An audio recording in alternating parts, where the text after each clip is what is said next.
122 miniatures constituent les images de Hainaut qui illustrent les chroniques de Hainaut, dont le texte, allant des origines à 1244, a été compilé par le frère mineur Jacques de Guise, natif de Mons, rappelé à Dieu en 1399, sans avoir pu terminer son ouvrage. Le comté de Hainaut est aujourd'hui partagé entre la Belgique et la France.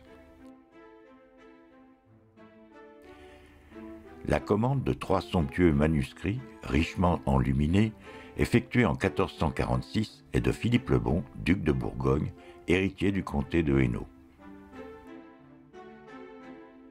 La translation en français est de Jean Vauquelin, clerc demeurant à Mons. La mise en écriture est de Jacobin Dubois et de Jacquemart Pilavenne. La mise en image a été confiée à 2 artistes anonymes pour le premier volume, Willem Vreeland pour le volume 2 et Loisel-Liédet pour le volume 3. Quelques copies, comprenant aussi des miniatures, sont conservées dans des bibliothèques belges, françaises et anglaises.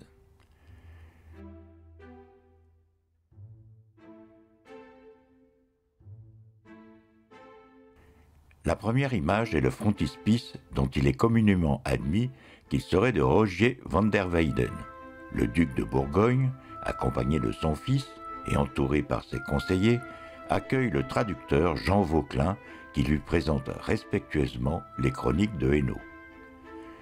Sur les bordures, les armes de Bourgogne, les devises et les briquets qui forment les chaînons du collier de l'ordre de la Toison d'Or fondé par le duc et les blasons des provinces ducales. Ce frontispice a suscité des appréciations exagérées qui circulent en boucle. Les chroniques seraient un outil de propagande politique destiné à légitimer l'acquisition récente du comté de Hainaut. Comment un ouvrage accessible à un cercle très restreint pourrait-il être un outil de propagande? Comment une histoire du Hainaut, qui s'arrête 2 siècles avant la commande de l'ouvrage, pourrait-elle légitimer la tutelle sur le comté? Il faut y voir plutôt une rivalité de prestige avec la librairie du roi de France, pour laquelle Jouvenel des Ursins commande au même moment de magnifiques manuscrits. Il faut y voir aussi le souci d'un père d'offrir à son fils, pour son éducation princière, une chanson de geste dans laquelle les légendes et les récits littéraires en vogue à l'époque se mêlent à une chronologie compliquée, pleine de bruit et de fureur. Livre 1. Jacques de Guise, dans son scriptorium. Le roi Priam et son cousin, le prince phrygien Bavo devant Troie, où tous les habitants ont été tués.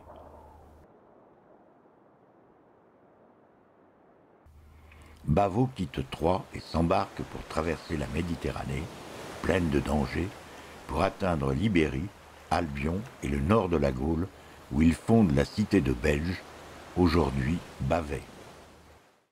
Le fils de Bavo, l'archidruide Brunehaut, ordonne la construction de 7 chaussées pavées partant de la cité de Belge.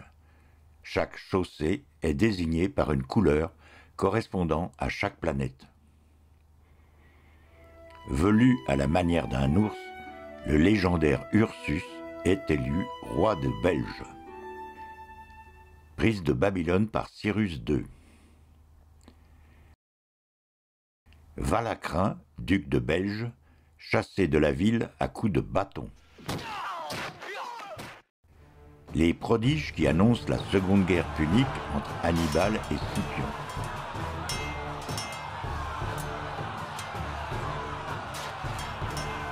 Chute du colosse de Rhodes. Les Belgiens contre les Saxons dans Signorix. Mort de Léon, roi de Belge. C'est par mauvais conseil de certains prêtres que la cité de Belge fut détruite. Elle a été maudite par Baal et Bacchus, maudite par Saturne et Jupiter,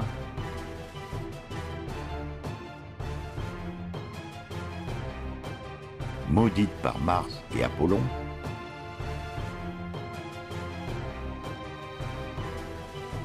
maudite par Vénus et Mercure.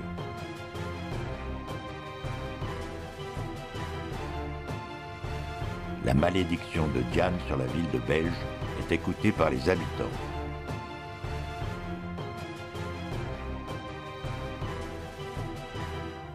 Prise de la ville de Belge par Arioviste, roi des Saxons.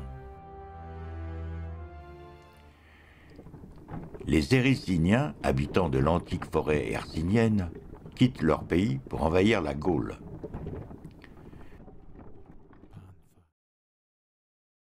Victoire de César sur Arioviste. Les devineresses saxonnes en plein désespoir.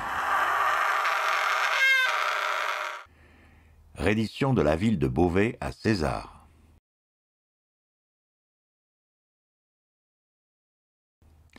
L'armée de la cité de Belge s'avance vers César.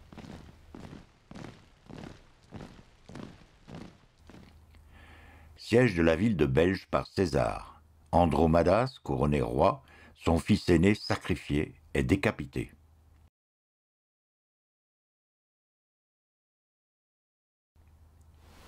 César tient conseil à Urtigundus, aujourd'hui Ornu, près de Mons, au bord de la rivière Aisne, qui a donné son nom au Hainaut. Massacre des habitants de la cité de Belge par les Romains.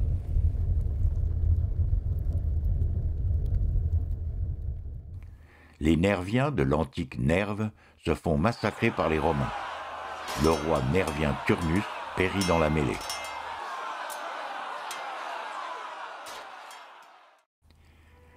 Les Nerviens, qui ne voulaient pas devenir romains, émigrent vers Trèves, où ils construisent villes et châteaux.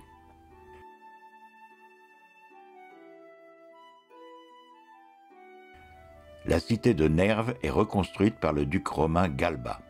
Elle s'appellera Tournai par la suite.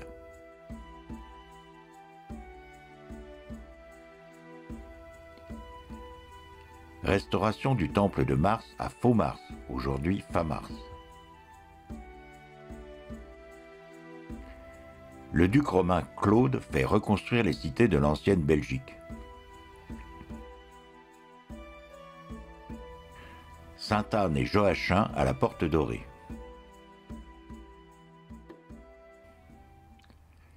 Massacre des Trévires par Tibère à Morlanwels-les-Binches. Au loin, la ville de Mons sur une colline. Annonciation.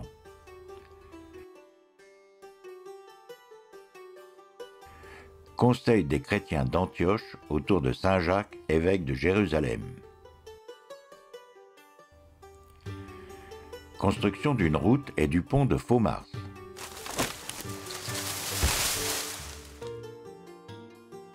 Les envoyés de Commode réclament le paiement de l'impôt.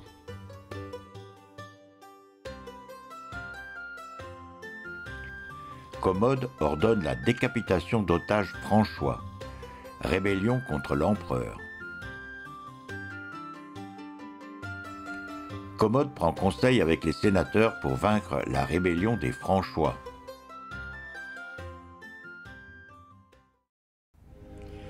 Défaite des Romains en Gaule.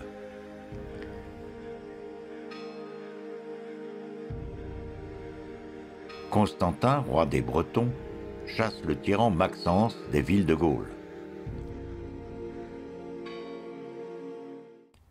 Constantin et l'évêque Sylvestre en débat avec de doctes juifs. Le taureau tombé raide mort à l'énoncé d'un mot par un juif sera bientôt ressuscité par Sylvestre. Prise de Valenciennes par le tyran Maximien.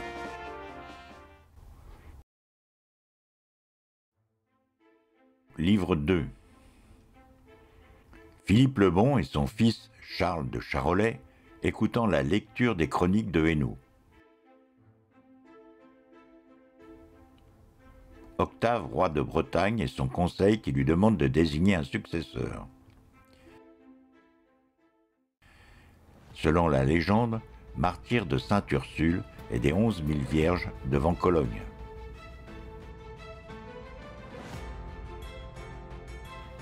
Massacre des Gaulois par les Vandales.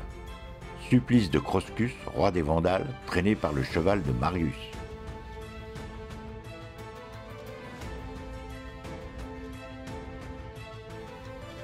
Bavay détruite par les Huns et les Ostrogoths. À noter la présence de canons 900 ans avant leur emploi.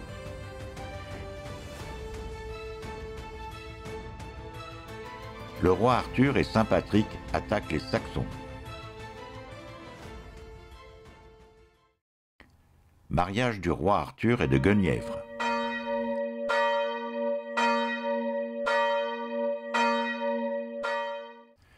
Duel entre le roi Arthur et Flolon près de Paris.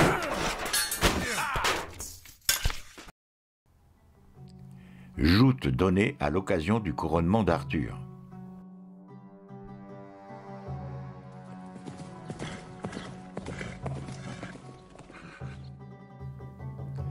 Embarquement d'Arthur pour le mont Saint-Michel, vieille femme devant un feu, combat d'Arthur et d'un géant.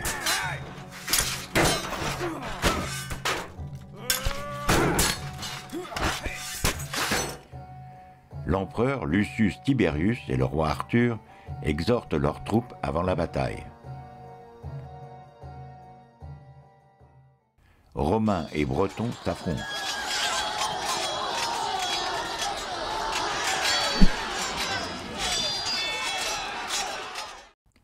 Le roi de France Closion, sur son lit de mort, confie à Mérové la régence pendant la minorité de ses enfants. Bis repetita, martyr de sainte Ursule.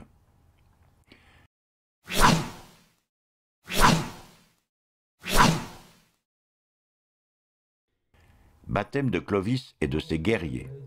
Miracle de la Sainte Ampoule.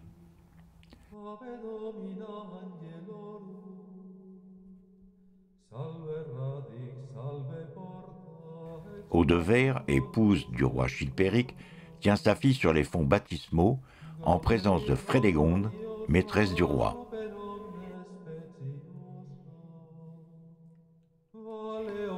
Entrée solennelle de Saint-Géry, évêque de Cambrai.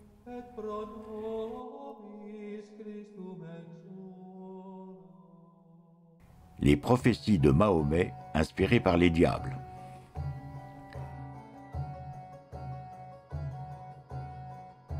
Saint Landelin, à l'époque où il était encore brigand, s'adonne au pillage et à la destruction d'une maison. Un de ses compagnons, mort subitement, est emmené par les démons. Mariage de Sainte Vaudrue, patronne de Mons, et de Maldeguerre, futur Saint Vincent de Soigny. Construction du monastère d'Aumont. Saint Vincent prend l'habit. Songe de Sainte Vaudrue qui voit Saint-Géry lui tendre un calice. Destruction d'une maison. Sainte Vaudrue fait construire un nouvel oratoire. Grâce à Sainte Vaudrue, l'argent pour le rachat des prisonniers se multiplie de façon miraculeuse. Sainte Vaudrue est reçue par son époux Saint Vincent en Hibernie, l'Irlande. Saint Vincent fait construire l'abbaye de Soigny, mort du saint.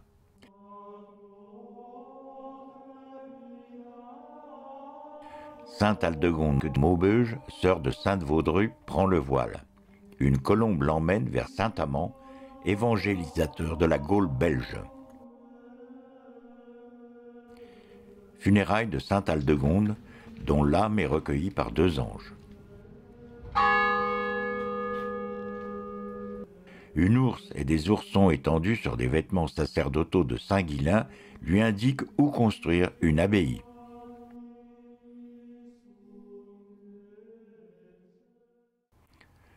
Couronnement de Sigebert, roi d'Austrasie.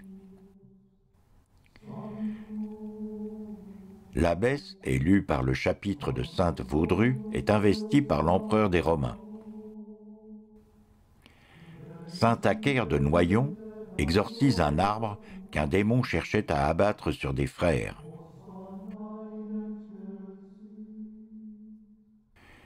Victoire de Pépin d'Austrasie sur Thierry III, roi de France. Pépin ordonne la construction de l'abbaye de Saint-Géry et de l'église Saint-Jean de Valenciennes. À Mons, Gauthier, comte de Hainaut, remercie Charles Martel pour son aide. Construction d'église par Girard de Roussillon, comte de Roussillon, en rivalité avec Charles le Chauve. Translation du corps de Marie-Madeleine à Vézelay, en présence de Girard de Roussillon. Fromont chassé du palais de Pépin le Bref qui se fait couronner à Soissons. Baptême de Radbod, roi de Frise, par Saint-Offrand, évêque de Frise. Radbod, emporté par les démons, sous les yeux de Saint-Offrand. Meurtre de Ardre, père de Fromont de Lens, par Garin le Lorrain, au palais de Pépin à Laon. Meurtre de Hugues de Cambrai, dans une embuscade tendue par Fromont de Lens devant Saint-Quentin.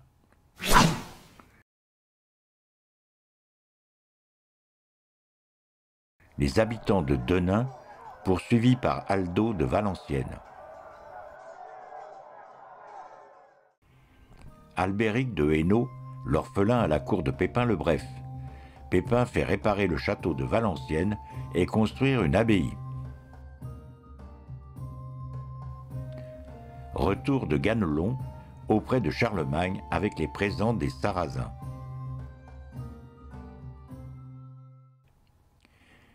Vinegarde, qui a pris conseil auprès de son père le prévôt de Valenciennes, fait décapiter Saint-Sauve. Saint-Exupéry attend son tour. Valco, évêque de Liège, s'entretient des constitutions du concile d'Aix de 816 avec les abbesses de Nivelles, Mons et Maubeuge. Les Normands sont battus sur la Meuse par les Français, les Lorrains et les Germains.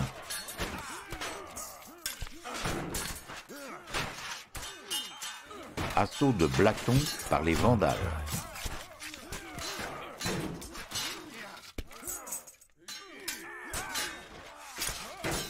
Régnier III au long col, comte de Hainaut, accompagné de l'évêque de Liège, défait les Sarrasins. Gautelin, abbé de Saint-Amand, attaque les Normands devant la ville de Condé.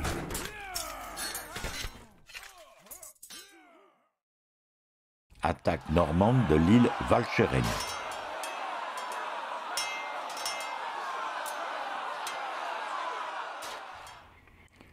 Adèle, comtesse de Hainaut, obtient de Rollon la libération de Régnier III.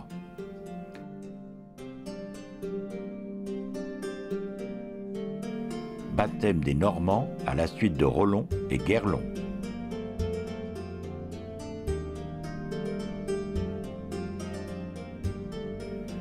Le légat de Régnier III comparaît devant Othon Ier.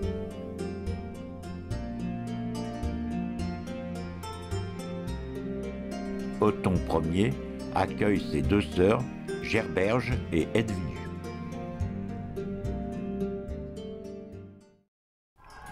Le fils de Régnier III à la reconquête de leur ville.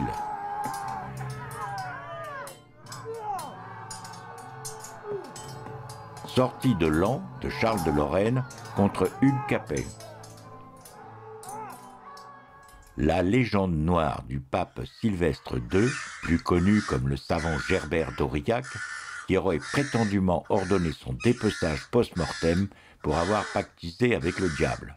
L'ouverture de sa tombe en 1648 a prouvé que sa dépouille était restée intacte.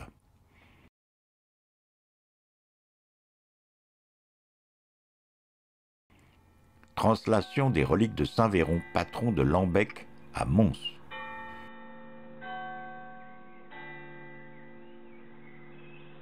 Les chanoinesses de Sainte-Vaudrue chantent les matines, tandis que Régnier IV, comte de Hainaut, renvoie les chanoines.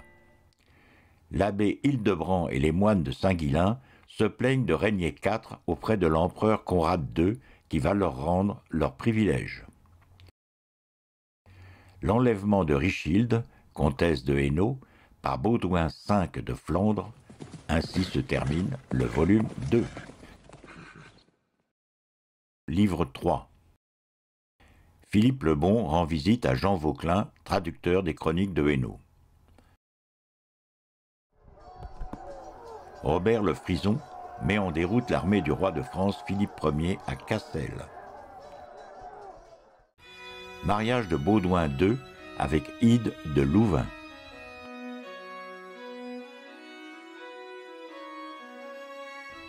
Les chrétiens mettent le siège devant Antioche.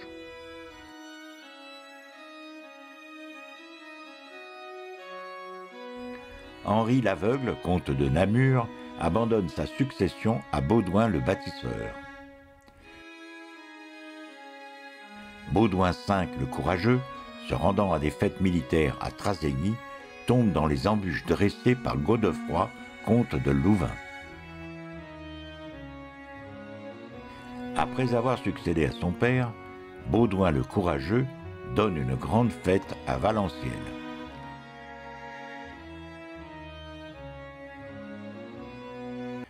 Le pays de Hainaut, détruit par le comte de Flandre, Jacques d'Avesnes, l'archevêque de Cologne et le duc de Louvain.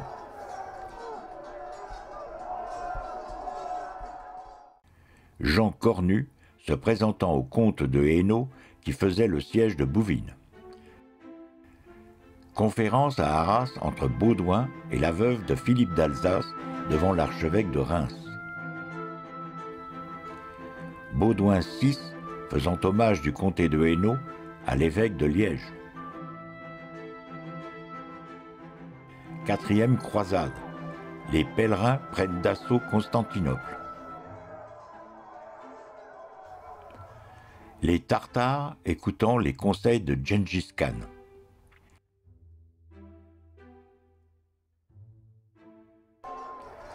Baudouin, comte de Flandre et de Hainaut, empereur de Constantinople, périt à la bataille d'Andrinople. Festin de noces de Ferrand de Portugal et de Jeanne de Constantinople.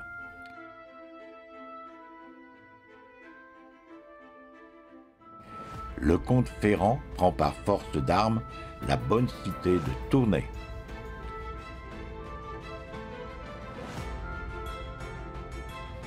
Philippe Auguste, roi de France, défait l'empereur Otto IV et Ferrand de Portugal à Bouvines en 1214. Retour triomphal de Philippe Auguste à Paris, emmenant en captivité Ferrand de Portugal. Regard goguenard des paysans. Prédication de la croisade en présence de Jean Santerre.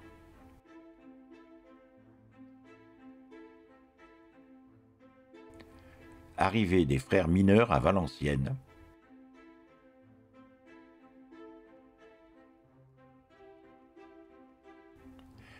La ville d'Avignon se rend à l'armée française.